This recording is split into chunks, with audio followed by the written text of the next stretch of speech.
makamu mwenyekiti wa kamati ya kudumu ya Bunge ya maji na mazingira, waheshimiwa wajumbe wa kamati ya kudumu ya Bunge ya maji na mazingira mliopo,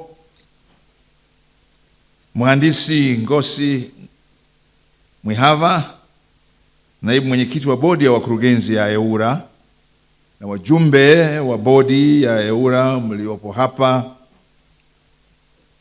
ndugu Stanley Mahembe,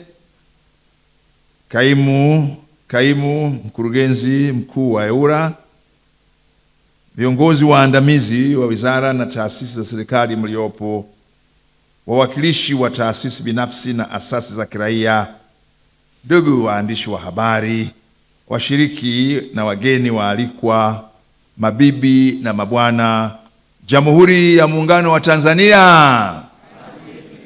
Jamhuri ya Muungano wa Tanzania. Kazi na utu. Kazi na utu. Dodoma, fahari ya Tanzania. Mbona msemi au kwa sababu hamtoki Dodoma? Dodoma, fahari ya Tanzania. Naomba mchangamke, najua changamoto ya Dodoma. Baridi, jua kali, afu baridi tena. Awali ya yote nianze kwa kumshukuru Mwenyezi Mungu rahimu kwa kuturuzuku uhai na kutuwezesha sote kukutana leo katika tukio hili adhimu la ufunguzi wa kongamano la pili la kitaifa la wadau wa usafi wa mazingira linalofanyika hapa Dodoma. Na nikubaliane kabisa na ndugu yangu Mrisho Mpoto, tukio hili ni muhimu sana. Kongamano hili ni muhimu sana. Najua wakati mwingine mambo yasiyokuwa muhimu tunayafanya kuwa muhimu, na ambayo ni muhimu tunayafanya kuwa sio muhimu. Usafi wa mazingira ni swala muhimu sana, na kwa maana hiyo kongamano hili la pili na tukio hili ni muhimu sana. Na mimi nikushukuru sana ndugu yangu kwa kuwafanya watu waone umuhimu huo.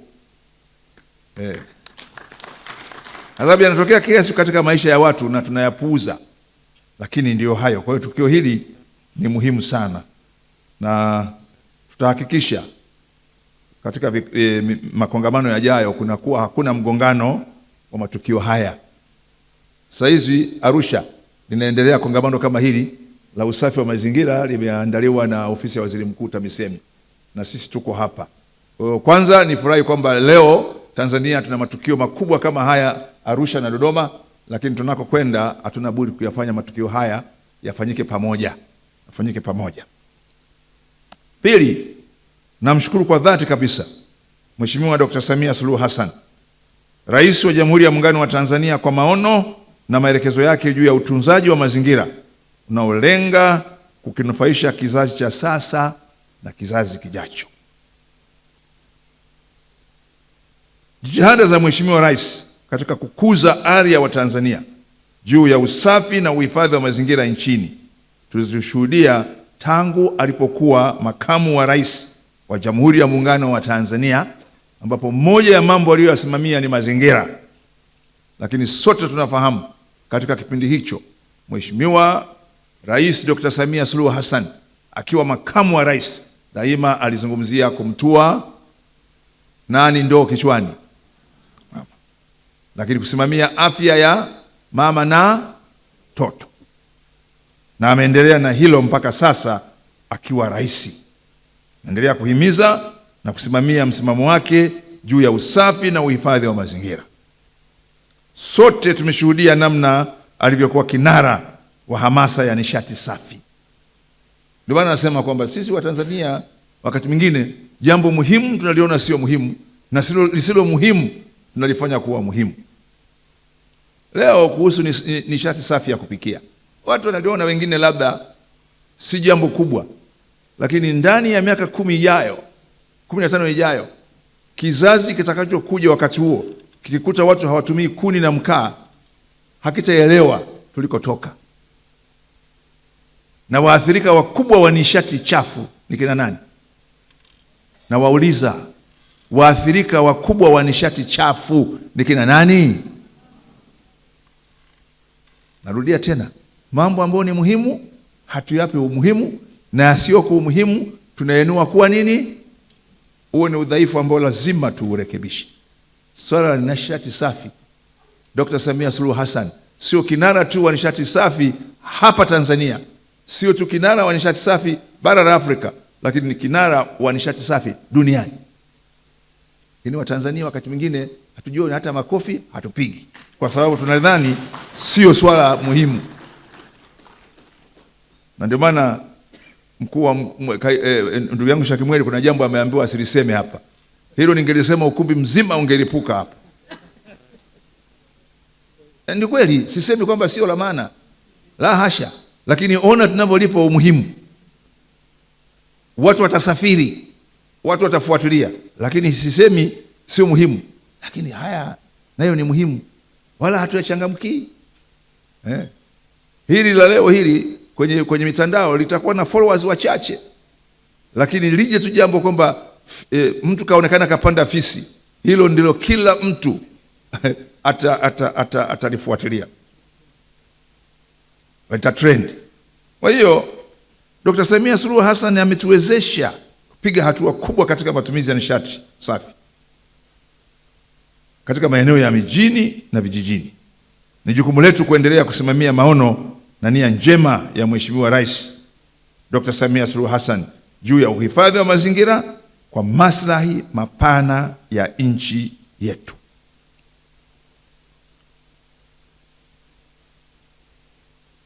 Tatu, nipende kumshukuru sana Mheshimiwa Jumaa Hamidu Aweso, Waziri wa Maji, kwa kunialika kufungua kongamano hili muhimu la wadau wa usafi wa mazingira.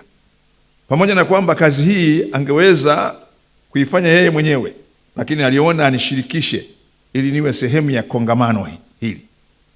Kitendo hiki kinadhihirisha uungwana na ushirikiano mkubwa alionao Mheshimiwa Jumaa Aweso kwa sisi viongozi wenzake.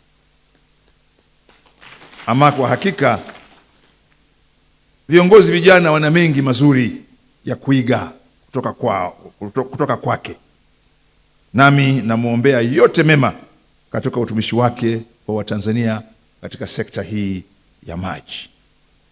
Hini nimshukuru sana kwa kunialika kuja, kwa sababu kabla ya kuingia katika wigo huu wa siasa, katika maisha niliyokuwa nayo kwa muda mrefu, na hasa katika eneo la ushauri elekezi consultancy, na wengine wako hapa ndugu zangu kina Haruna hapa wanajua huko tulikotoka. Sehemu kubwa sana ya kazi nilizozifanya hasa ushauri elekezi ilikuwa kwenye eneo la mazingira, lakini eneo hili mimi nilikuwa ni mratibu wa kitaifa wa muundo wa usimamizi wa mazingira Tanzania, na baadaye sheria ya mazingira Tanzania iliyotungwa mwaka 2004 sura ya 191 ya sheria za Tanzania. Lakini nilikuwa mshauri mwelekezi wa sheria ya rasilimali maji, Water Resources Management Act. Nilikuwa mshauri elekezi wa sheria ile ya mwanzo, acha hii ya sasa, ya Water Supply and Sanitation Act. Nilikuwa mshauri mwelekezi wa sheria ya misitu, mshauri mwelekezi wa sheria ya ufugaji nyuki, mshauri mwelekezi wa sheria ya usafi wa mazingira ya Human and Public Health Act na kadha wa kadha.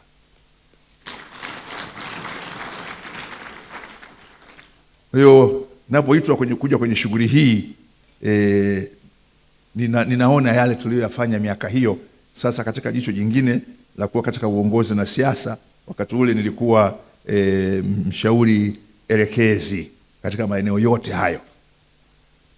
Ndugu washiriki, kama mnavyofahamu, kongamano hili ni mwendelezo wa kongamano la kwanza la kitaifa la wadau wa usafi wa mazingira lililofanyika Agosti mwaka 2024 hapa Dodoma. Kongamano la kwanza lilianzisha na kuimarisha mjadala wa kitaifa kuhusu huduma za usafi wa mazingira na likatoa mwelekeo unaolenga kuimarisha sera, uratibu, uwekezaji, teknolojia na ushirikiano katika mnyororo mzima wa huduma za usafi wa mazingira. Nami nimefurahishwa sana kuona leo moja ya mada ni kupitia maazimio na maelekezo ya mkutano huo. Mimi nadhani makongamano mengine ya watu wengine yaige hii, kwamba first item ya agenda ni kureflect, kupitia maazimio na maagizo. Je, tumeyatekeleza kwa kiasi gani? Mimi hilo niwapongeze sana. Ni imani yangu kwamba msingi imara uliowekwa kupitia kongamano la kwanza umewezesha maandalizi mazuri ya kongamano hili la pili. Katika hili niwapongeze kwa dhati Mamlaka ya Udhibiti wa Huduma za Nishati na Maji EWURA pamoja na taasisi zote kwa kuratibu ipasavyo maandalizi ya kongamano hili mkishirikiana na wadau mbalimbali. Kweli kabisa, EWURA mimi niwapongeze sana, kwa sababu mngeweza kujikita katika maeneo mengi ambayo watu wanadhani ndio mambo ya EWURA peke yake, lakini EWURA mmeona kwamba hili nalo ni moja ya mambo muhimu kwa EWURA. Unapodhibiti na kusimamia ni pamoja na mambo ya sanitation, ni pamoja na usafi wa mazingira. Mimi hilo niwapongeze sana sana sana.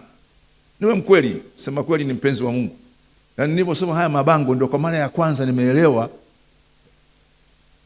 vima, nafasi na wajibu wa EWURA pia katika kusimamia eneo hili ambalo wengi tunaliona sio muhimu, kumbe ni muhimu sana. Sasa nina amani, ninajua katika miji yetu na majiji yetu mtu wa kwenda kuwasukuma hata hii miji 41 kumalizia kazi hii, mtu huyu anaitwa, taasisi hiyo inaitwa EWURA. Na ifanyeni kazi hiyo kwa bidii, kwa sababu bado tuna tatizo kubwa sana katika eneo hilo.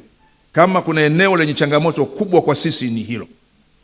Na hata hapa mliposema kwamba kinyesi ina faida nyingine nyingi, ikanikumbusha pale Dar es Salaam kati ya Keko Mwanga na Keko Machungwa walikuwa na bonde, na tulikuwa na Wachina, na hao Wachina sio waliokuja kujenga Tazara wala hao wa sasa, ni Wachina waliokuja nyuma kutoka Malay. Walikuwa nalima bustani pale, nyanya, mboga, na mbolea kubwa ilikuwa ni kinyesi cha binadamu, na zile nyanya zilikuwa kubwa kweli, na yale makabechi makubwa kweli, lakini watu wengi walikuwa hawanunui kwa sababu hawaoni nyanya, wao wanafikiria lakini nyanya hizo zikitolewa kwenda kuuzwa Kariakoo, kila mtu anazikimbilia. Kila mtu anasema nataka hizi kubwa, lakini akienda shambani kule wengi kwa sababu ya mtizamo wetu huo. Na wale Wachina nadhani itabidi tuwafanyie historia. Walikuwa familia chache za Kichina pale kutoka Malaysia pale Keko Mwanga, kati ya Keko Mwanga na Keko Machungwa. Lakini leo hii watu wananunua mboga nyingi na nyanya nyingi kutoka na maji machafu yenye kemikali. Changamoto hiyo nayo pia, ambao ukienda pale hutanunua, lakini utazikuta sokoni. Lakini kama alivyosema Mheshimiwa Kunti hapa, moja amesema hapa, moja ya maeneo ambayo katika nyumba zetu tunaona ni sehemu ambayo sio muhimu, na ndio maana inajengwa ndogo, haina madirisha, na mtu akiingia huko tadhani ni adui, anatoka haraka sana, matokeo yake anapata constipation. Choo. Mimi nimeishi nchi za watu wengine, nimesoma kwenye nchi za watu wengine, jambo ambalo lilikuwa nilijifunza kwao. Kwanza, chumba ni kikubwa sana, alafu kina meza, kina magazeti na kina radio. Ujerumani chooni kuna redio, kuna magazeti, kuna kitabu, na mtu akienda huko hana haraka, ni starehe. Hapa anaingia ni adui na anatoka haraka mbio, kabisa, kabisa, na pana harufu kwa sababu ameziba mpaka dirisha. Sasa ni lazima katika taasisi za umma na hasa shule, eneo la vyoo viwe na nafasi kubwa, viwe na maji. Sitaki kutaja shule moja ya wasichana ambako binti yangu alisoma. Tulipokwenda, wale walipotupokea wenye ile shule, nitaitaja St. Francis Mbeya, wale masista wa Jerumani, Sehemu ya kwanza kwenda kutuonyesha ni mabafu na vyoo. Sasa mimi kwa sababu nimesoma na kuishi Ujerumani, na binti yangu kwa sababu alizaliwa na kuanza shule ya Ujerumani, alielewa. Wazazi wengine hawakuelewa kwamba yani hawa baada ya kutuonyesha maabara, kutuonyesha madarasa, wanaanza kutupeleka kuona vyoo na mabafu. Rohoni nikasema sisi ni wale choo ni adui, na choo si mahali muhimu. Kwa hiyo EWURA niwapongeze sana. Jitihada zenu ni hatua muhimu katika kuimarisha mkakati wa kitaifa wa usafi na uhifadhi wa mazingira.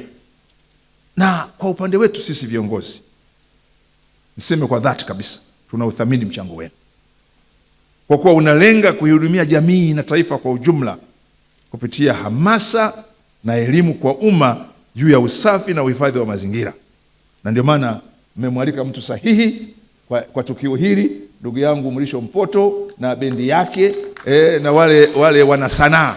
Mimi siku hizi nawaita wanasanaa kwa sababu ukisema wasanii, najua sisi tunapenda sana kubadili, na ndio kipaji chetu, ndio ubunifu wetu. Wewe siku hizi waiti wasanii, maana ukisema msanii maana yake mtu mbabaishaji. Kwa naita wanasanaa. Sasa huyu msanii bwana, maana ni mbabaishaji. Sasa nikawaita hawa wasanii bwana, sasa ndio maana walibabaisha na ndoo zao, wamemwaga hewa, afu wanasema ni kinyesi. Sasa hawa wanasanaa. Jukumu hili linakwenda sambamba na maendeleo ya watu kijamii, kiuchumi na kisiasa. Ndugu washiriki, kauli mbiu ya kongamano hili ni huduma jumuishi za usafi wa mazingira kwa maendeleo endelevu. Kauli mbiu hii imebeba ujumbe muhimu sana kwa maendeleo ya taifa letu katika nyanja zote. Huduma za usafi wa mazingira si suala la afya na uhifadhi wa mazingira pekee, bali ni msingi wa utu wa ubinadamu. Kazi na utu, kazi na utu. Hili pia ni suala la msingi wa utu wa binadamu. Na viongozi wa dini wako hapa. Hiyo ndio tofauti ya mwanadamu ambaye naye pia ni mnyama machoni pa Mungu na mnyama asiyokuwa mwanadamu. Kwa sababu mwanadamu Mungu amempa nini? Akili, utashi. Ndio maana amempa daraja la juu. Na daraja hilo ndilo linalomfanya binadamu awe mtu. Na hapa utu maana yake pia ni dignity kwa Kiingereza. Dignity. Heshima yako, utu wako pia unatokana na jinsi kama alivyosema mwenyekiti wa kamati bunge na makamu mwenyekiti wa kamati ya bunge, wewe mwenyewe unavyojali usafi wako wewe mwenyewe, usafi wa mazingira yako. Na ndio maana ninasikitika sana watu kuigeuza mitaro mbele ya nyumba yao ambayo imejengwa kuwa ni jalala.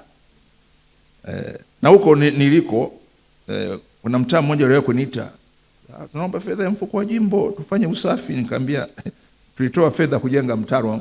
Sasa kama unaona mtaro huo mbele ya nyumba yako huwezi kuusafisha, basi wewe hujui thamani ya huo mtaro, kwa sababu usipousafisha mbu hao utaugua wewe, harufu hiyo itakudhuru wewe, lakini pia itakuonyesha wewe ni mtu ambaye si mstaarabu. Sasa hiyo ni tatizo kubwa sana katika miji yetu, watu kugeuza hii mitaro ni jalala ili mvua ikija isikume.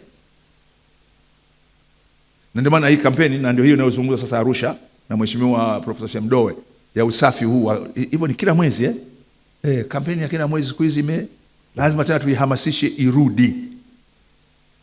Kwa hiyo uhifadhi wa mazingira pekee, uhifadhi wa mazingira ni msingi wa utu wa binadamu na maendeleo endelevu ya kijamii, kisiasa, kiuchumi na kiutamaduni.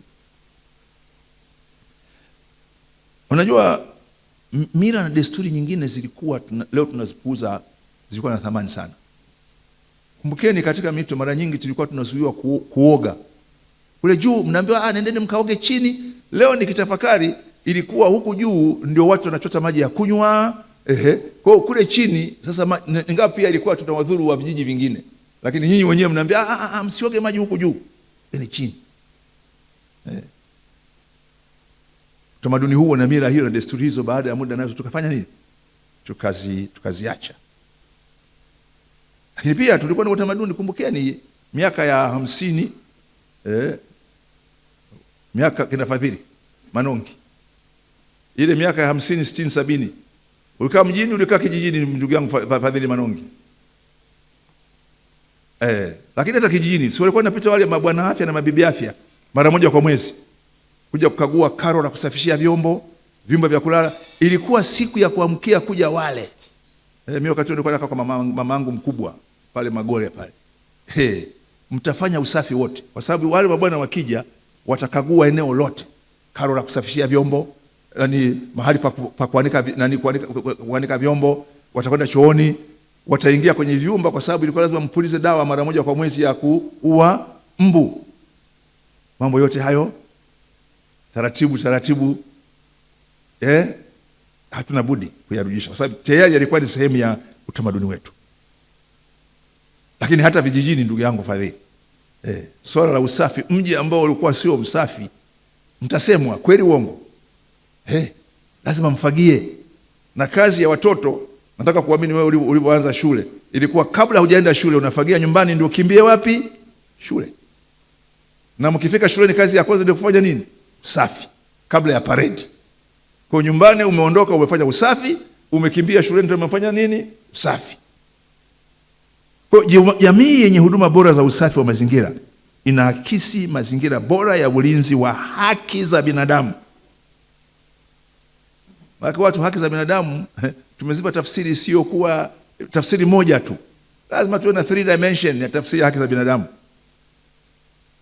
Unapozungumzia haki ya kuishi chini ya katiba ya Jamhuri ya Muungano wa Tanzania, mahakama zetu kupitia kesi maamuzi ya swala la kesi dhidi ya jiji la Dar es Salaam, Festo Baregere jiji la Dar es Salaam, Jaji Rugakingira na Jaji Rubama wanasema haki ya kuishi maana yake ni kuishi katika mazingira safi na salama, sio tu kwamba mwili pana. Kwa hapa Tanzania, kwa mujibu wa maamuzi ya mahakama zetu, haki ya kuishi ni pamoja na kuishi katika mazingira safi na salama, haki ya binadamu, heshima ya utu wa binadamu. Ibara ya 12 ya Jamhuri ya Muungano wa Tanzania ni kuishi katika mazingira safi na salama.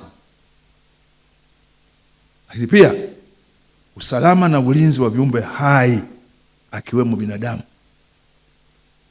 ulinzi endelevu wa vyanzo asili vya maji. Leo hii hata bwawa la Farkwa naomba kabisa likamilike, lakini kazi kubwa tutakayoifanya ni kulinda vyanzo vya maji ambavyo viko wapi? Babati na Arusha. Tajenga bwawa Farkwa Chemba, tusipolinda vyanzo vya maji Babati na Arusha, bwawa hilo baada ya muda litakuwa bwawa la Mwalimu Nyerere. Tena ningejua leo ningekuja na ramani ile. Bwawa la Mwalimu Nyerere linapata maji kutoka sehemu mbalimbali za Tanzania. Tusipolinda vyanzo hivyo, bwawa la Mwalimu Nyerere halina maji. Na watu hawawezi kujua kwamba baadhi ya maji yanayoingia katika bwawa la Mwalimu Nyerere yanatoka Sikonge, yanatoka Iramba, yanatoka Luwegu kule Tunduru.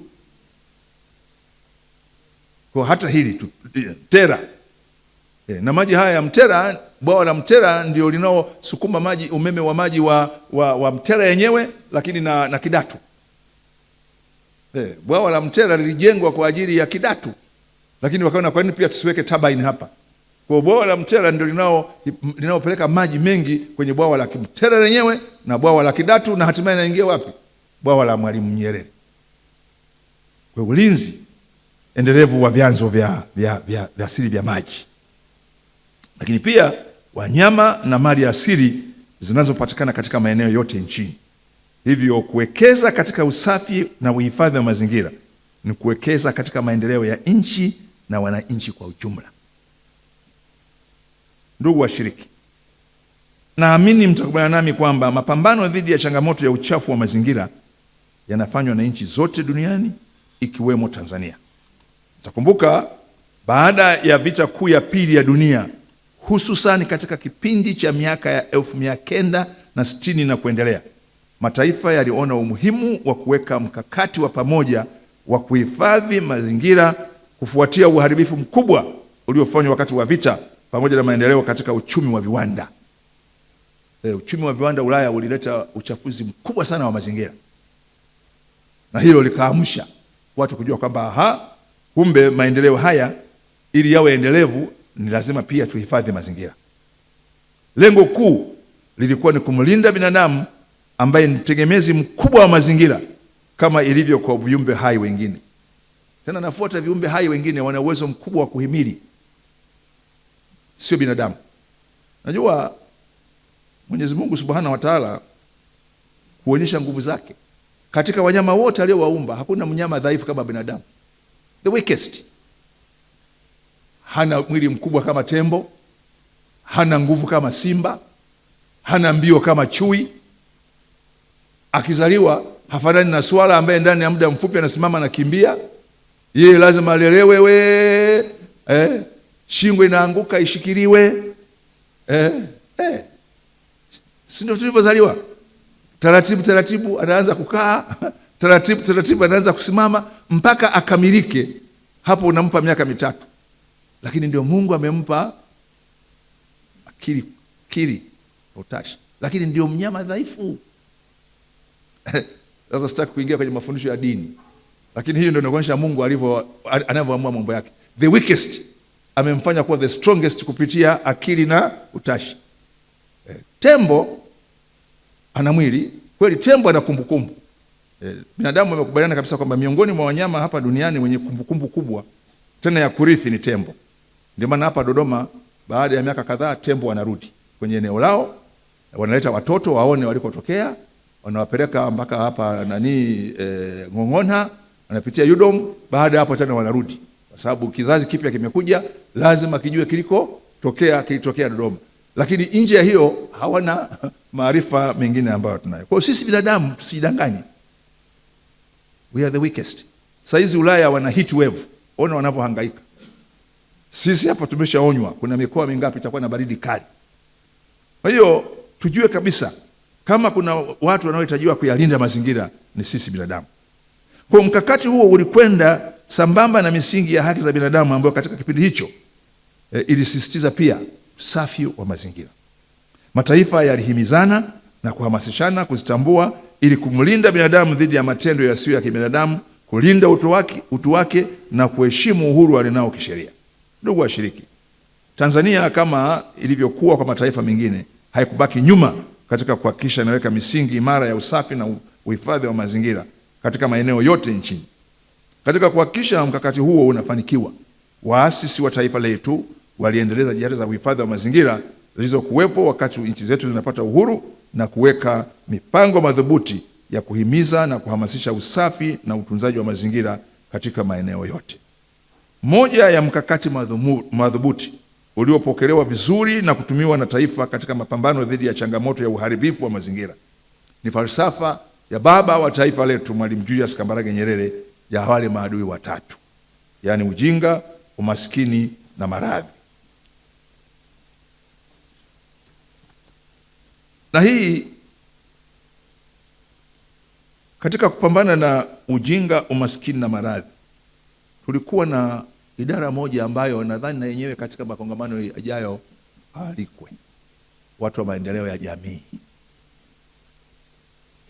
Maendeleo ya jamii. Hawa ndio walipewa jukumu kubwa la kubadilisha mindset, muono na mtizamo wa watu katika maisha yao ya kila siku. Community development. Na ndugu yangu kina Fadhili Manongi wao wakaja mpaka na ile idea ya msaragambo. Yani na ndio imezaa kujitegemea. Unajua watu wanasema swala la kujitegemea, hawa Waathu waliita msaragambo. Ndio, Waathu hawa, yani Waathu leo wanaitwa Wapare, lakini Wapare ni makundi matatu, Waathu, Wagweno na Wambugu.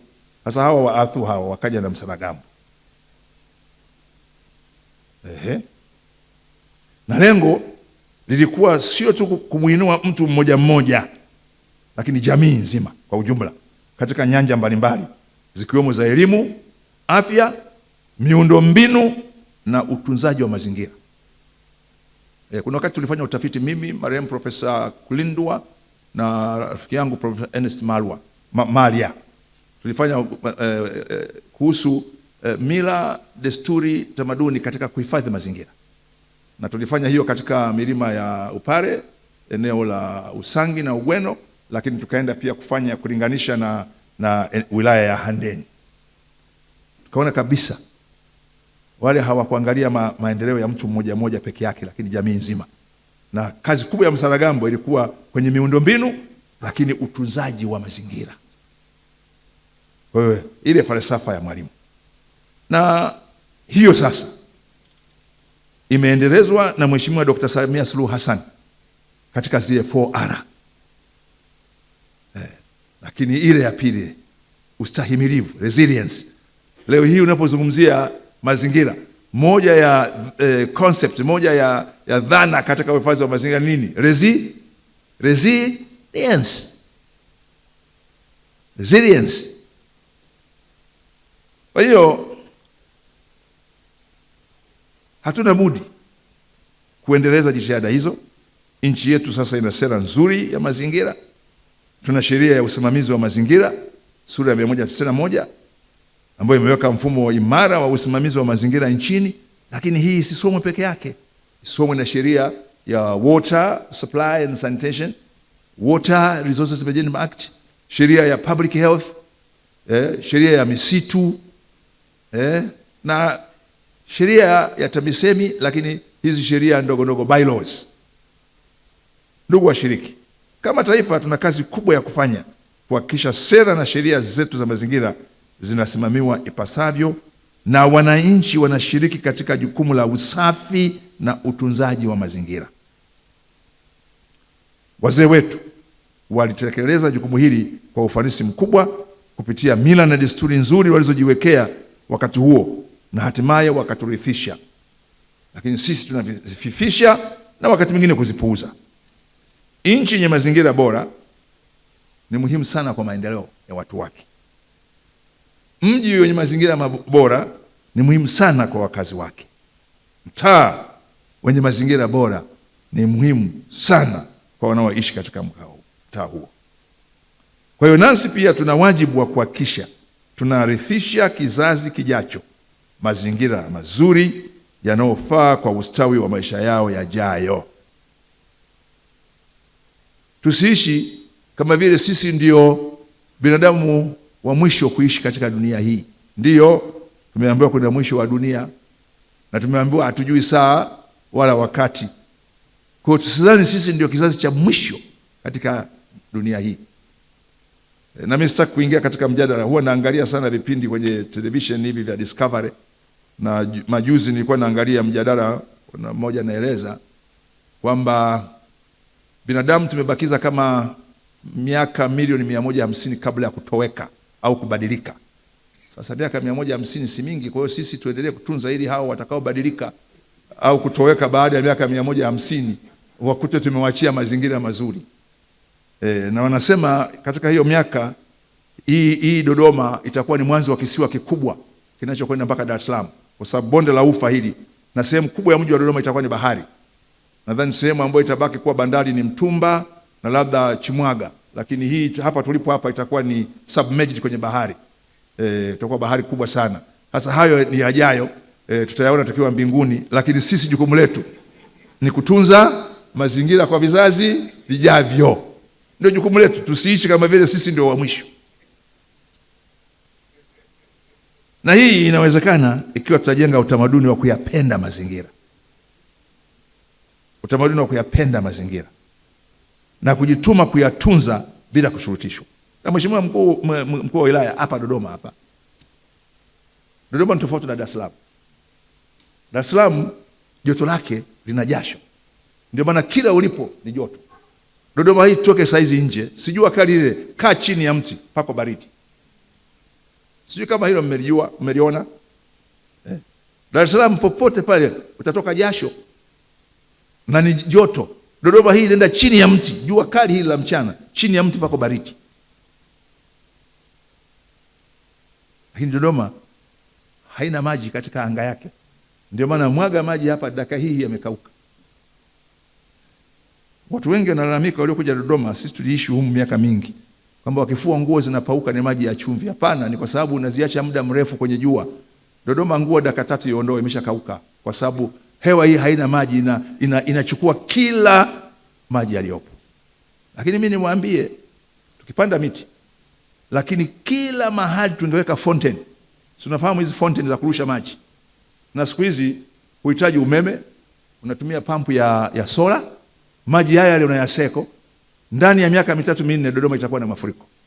Walifanya hivyo wenzetu India, jimbo la Andhra Pradesh, siku hizi inaitwa Telugu. Nenda Telugu. Yule bwana waziri wao kiongozi alikuwa anaitwa Chandrababu Nadai. Nadia kama hauna dai, Chandrababu. Leo hii Telugu ina mafuriko. Alianza hiyo tu. Kila ofisi weka fountain, rusha maji juu. Hebu tujaribu. Kweli naona kabisa wengi mnaona naongea mawazo ya ajabu. Nimelisema watu hawanielewi. Natamani sana kule kwenye mji wa serikali, kila ofisi ya serikali mbele yake tungeweka water fountain. Mnaokwenda Dar es Salaam, na sitaki kusema kwamba ambao mna uwezo, wote tuna uwezo. Pale Kilimanjaro Hyatt Hotel, watu wanadhani yale maji pale nje yaliyowekwa yanaruka, yanatoka, yanasambaa ni mapambo. Hapana. Ndio eneo lifanya lile eneo lio la baridi. Ndugu yangu, kwa sababu ndio sababu na wewe ni eneo lako. Lakini watu wanadhani wale wameweka maji kama mapambo. Hapana.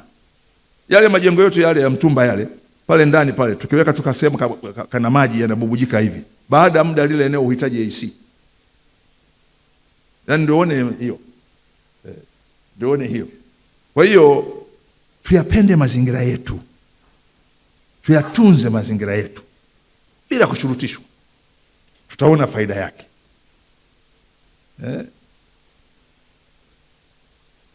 Sasa niliambiwa nisiyaseme, lakini kwenye hotuba yangu nitayasema kidogo. Hivi karibuni kwenye michuano ya kombe la dunia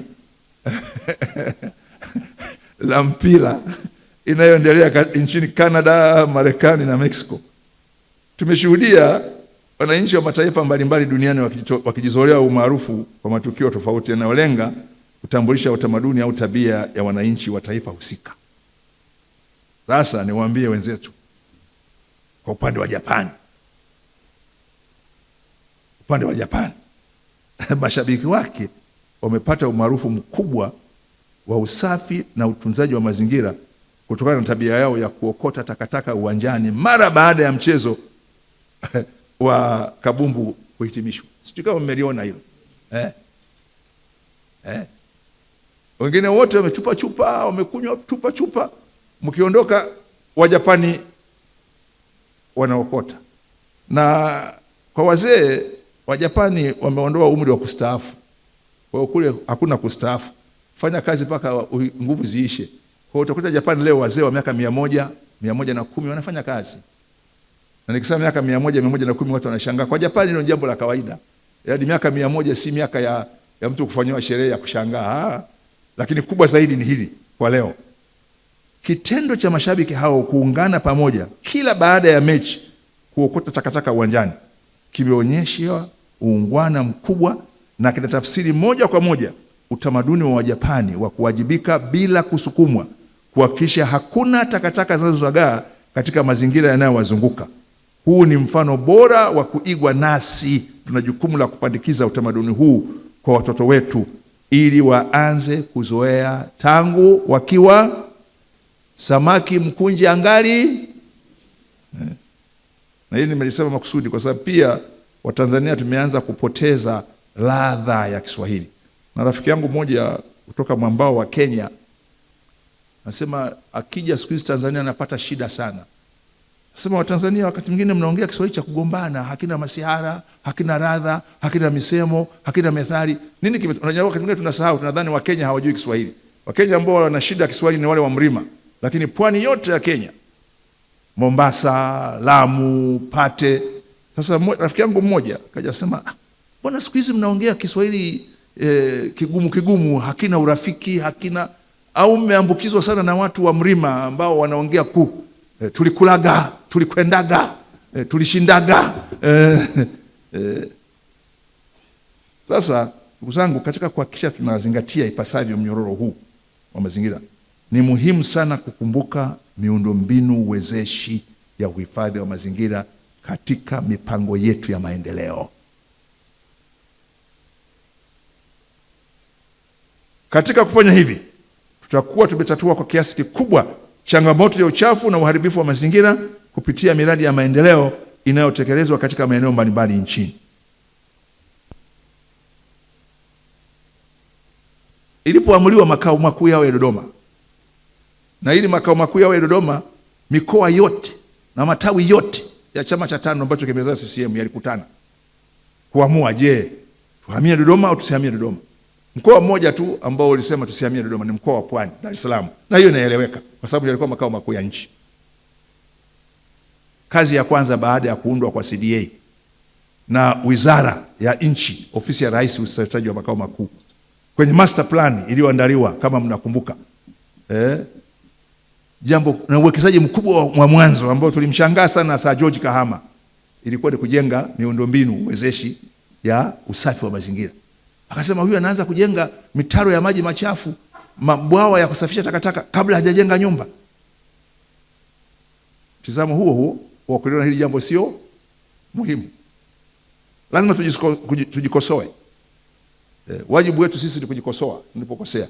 Ndio maana sasa ukienda katika mji wa serikali, kazi kubwa inayoendelea sasa, tunachimba mitaro kwa ajili ya maji maji safi na maji, na baada ya kujenga mabwawa ya kuyasafisha wapi Kikombo. Ndio kazi tunayoifanya sasa, na mimi nashukuru tunaifanya kazi hiyo, mimi nikiwa mwenye jukumu la kusimamia jambo hilo, na kila mara nakwenda kukagua. Sababu muda mfupi ujao wote tutahamia Mtumba, lakini hatukuwa na mfumo wa maji safi. Angalau maji safi ulikuwepo, lakini maji taka ndio sasa nendeni mtakuta na makreni. Lakini tumshukuru sana Dr. Samia Suluhu Hassan ametupa fedha, tunaanza kujenga yale mabwawa kule Kikombo. Na leo baada ya huu wimbo na maelezo ya watu haya, nadhani kule ndio tupate hayo, tupate mkaa huo, si mkaa, nishati huko ili watu wanakwenda kuona nishati inayotokana na mji wa rasilimali ya mji wa serikali isiyoonekana, lakini ni muhimu.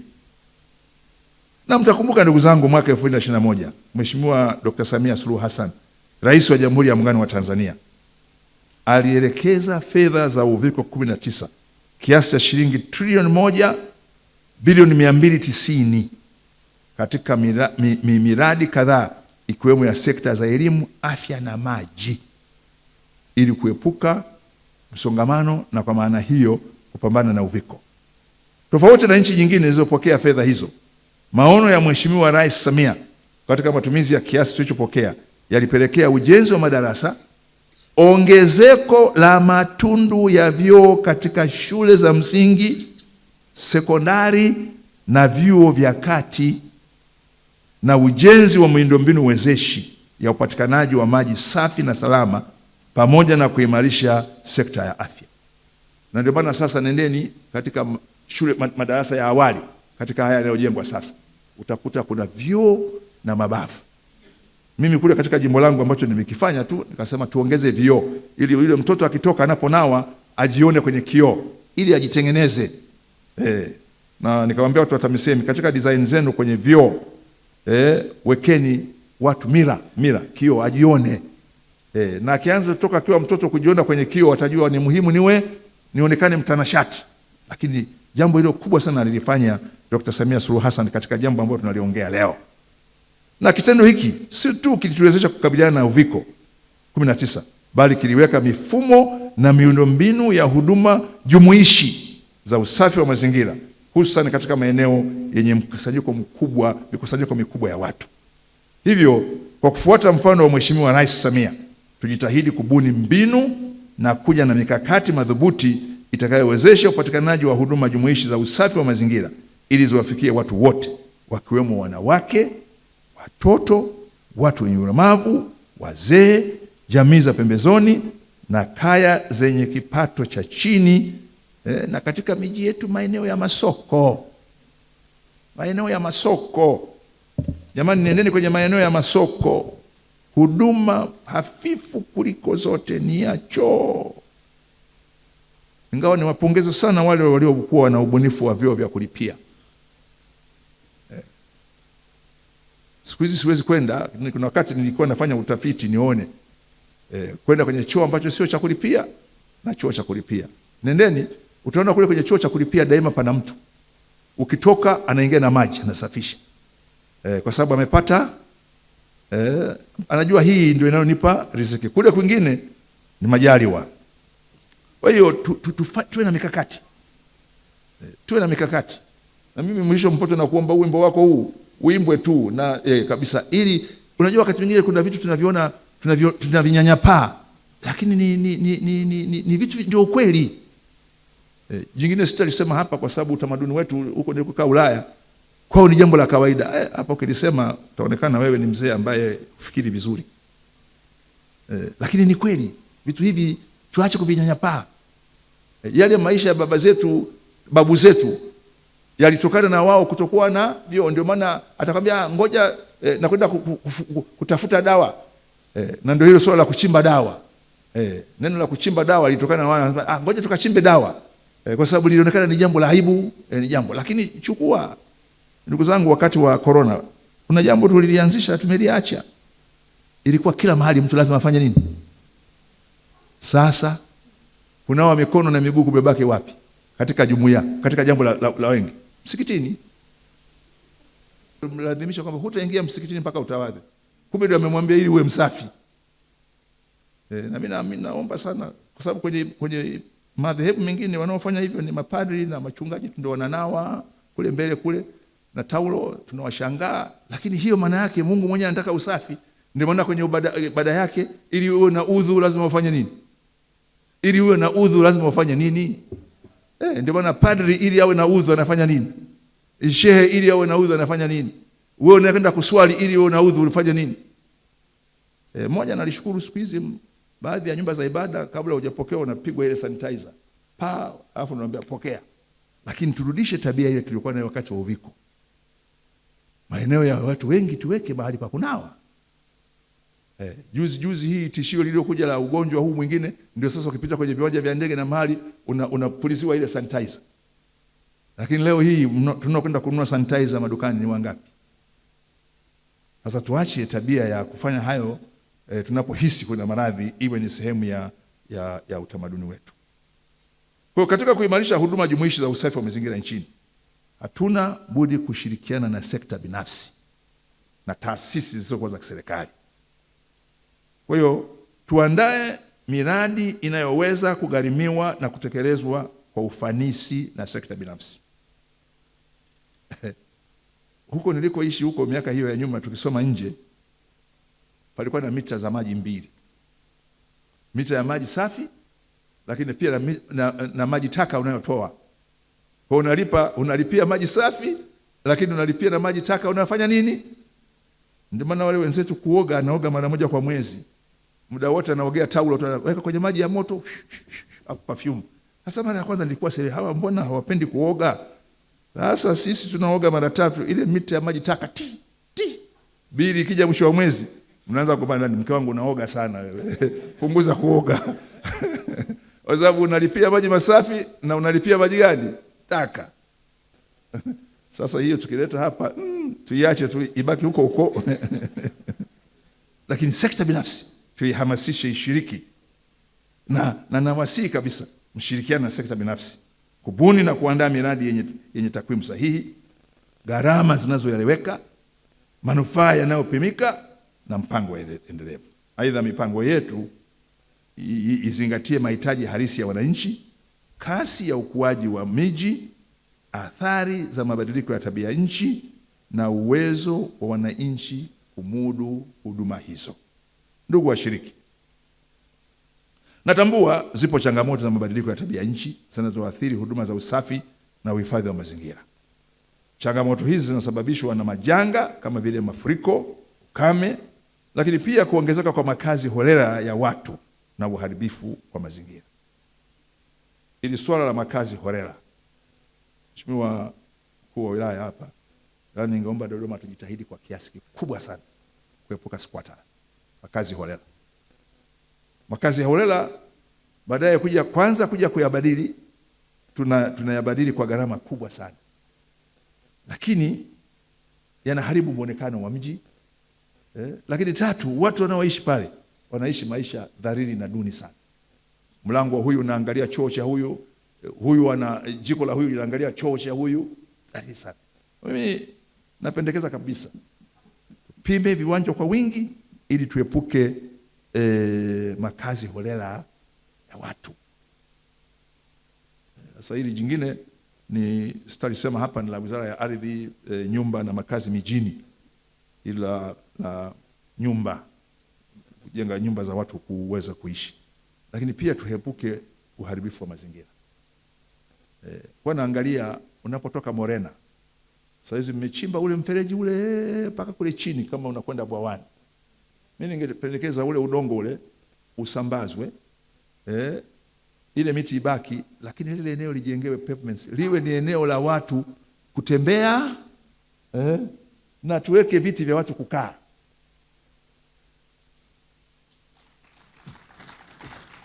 Alafu ile loji ya bwawani pale pana kale kadimbwe kale, kabla ya kuingia hii invasive species, sijui Kiswahili chake ni nini, mimi kimenitoka, hii mimea inaitwa mimea vamizi pale palikuwa na maji pale, pakiwa cleared wakati huu wa kiangazi, wakapatikana maengineer wakaweka kitu ambacho kitafanya maji yasizame haraka chini, pakatengenezwa pale.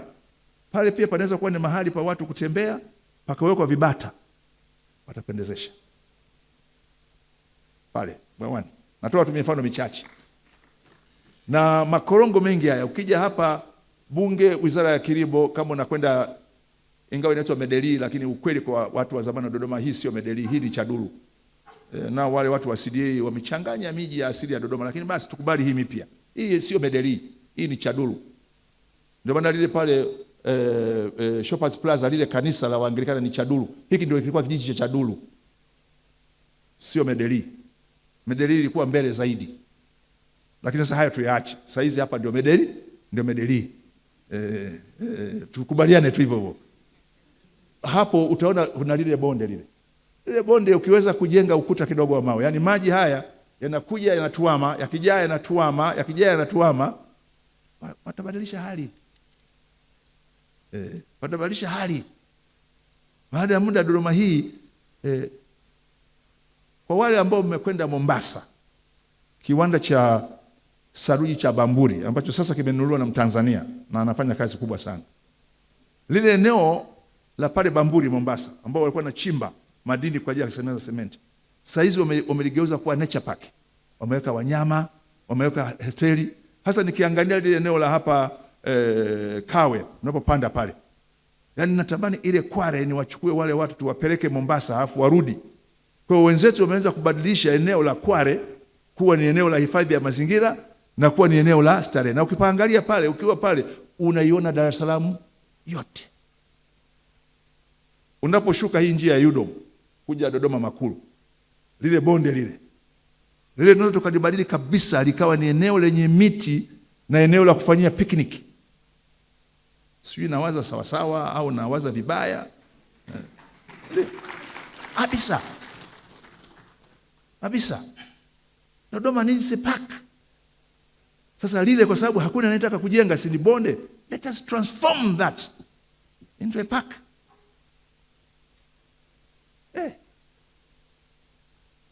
Sasa nisiseme mengi ya Dodoma, kwa sababu sasa mimi ni sehemu ya serikali na haya sio maagizo, haya ni mapendekezo tu. Maagizo anatoa Waziri Mkuu, Makamu wa Rais. Mimi nafikiria tu, nafikiria, sio maagizo, la hasha. Kimo changu ni kidogo. Mimi kimo changu ni na uzuri katika wanaojua vimo vyao ni mimi. Najua kabisa kimo changu ni kidogo. Kwa haya natoa tu mambo, nafikiria pamoja na nyinyi, lakini tufikirie hayo. Kwa hiyo mipango yetu izingatie mahitaji halisi ya wananchi. Ni makubwa. Kwanza niupongeze jiji la Dodoma na serikali, hili soko la machinga. Tunachohitaji pale mbele sasa ni miti michache ya aina kama ya mitende hivi. Yaani paona ukijani kidogo, lakini lile ni jambo kubwa kabisa. Hata lile wazo lilitolewa kule nyuma, nisimtaje na nani, kila eneo la Dodoma liwe na kwenye bati liwe na rangi. Napotua na ndege Dodoma nafurahi. kidogo unaona mji, yani hata ukiwa umekaa na mgeni kutoka nje kwenye ndege unamwambia you see that is University of Dodoma and that is, lakini kama natua Dar es Salaam kupitia huku nyuma huku nasinzia, yani najifanya nimepata usingizi mzito, natamani tuingilie baharini, sinzia. Kwa hiyo Dodoma tumefanya mambo mazuri, lakini hebu tujaribu tena ile swala ya mabati, sehemu hii rangi hii, sehemu hii rangi hii. Mimi niseme ndugu zangu, tumekwenda kwa wenzetu. Kwa wenzetu nyumba ni yako, lakini mchoro unapewa na serikali kwamba mtaa huu nyumba zitafanana hivi, rangi hii. Sasa tunakwenda huko Dr. Maseo Haruna, tunakwenda huko tukija tunasahau. Kwani ni uongo? Wenzetu kule nyumba ni yako, lakini maadamu umeamua kujenga mtaa fulani, unaambiwa ramani ni hii, muonekano ni huu, rangi ni hii, paa ni hili. Sisi hapa hayo nayo tuyaangalie, lakini kubwa kabisa miundombinu hii himsa. Kwa natambua kabisa changamoto zipo na kubwa. Sasa maadamu tumekuwa wengi, tukiendelea na makazi holela na kuharibu mazingira, yataathiri mifumo ya usafi wa mazingira, na sio tu ndio hili alilotuonyesha hapa Mrisho Mpoto na watu wake, hatari za magonjwa ya mlipuko. Mimi nakumbuka tukiwa hapa Dodoma miaka ya 70 80, tatizo kubwa sana la Dodoma lilikuwa ni typhoid, kubwa sana. Na baadaye tukaambiwa kwamba typhoid mama yake na baba yake ni uchafu, which is true. Ni ugonjwa ambao ukiugua usipende sana kuambia watu unaumwa typhoid, maana yake ni mchafu au unaishi mahali pachafu, na itatuletea upungufu wa huduma muhimu za kibinadamu. Hivyo ni vizuri mipango yetu ya usafi wa mazingira iwe himilivu kwa mabadiliko ya tabia nchi. Miundombinu ijengwe kwa kuzingatia mazingira ya maeneo husika, hatari za mafuriko kwenye maeneo ya mafuriko, ulinzi wa vyanzo vya maji na usalama wa afya ya jamii. Sambamba na hilo, usafi wa mazingira ni lazima uzingatie hifadhi ya mazingira. Jukumu letu la usafi wa mazingira litekelezwe kwa uangalifu ili tusababishe madhara kutokana na taka. Mfano mzuri ni mitaro inayopitisha maji ya taka pamoja na madampo. Nimeona vizuri sana dampo hili, unapotoka hapa Nchuka unakwenda Mvumi Makulu, lile dampo nimelipenda.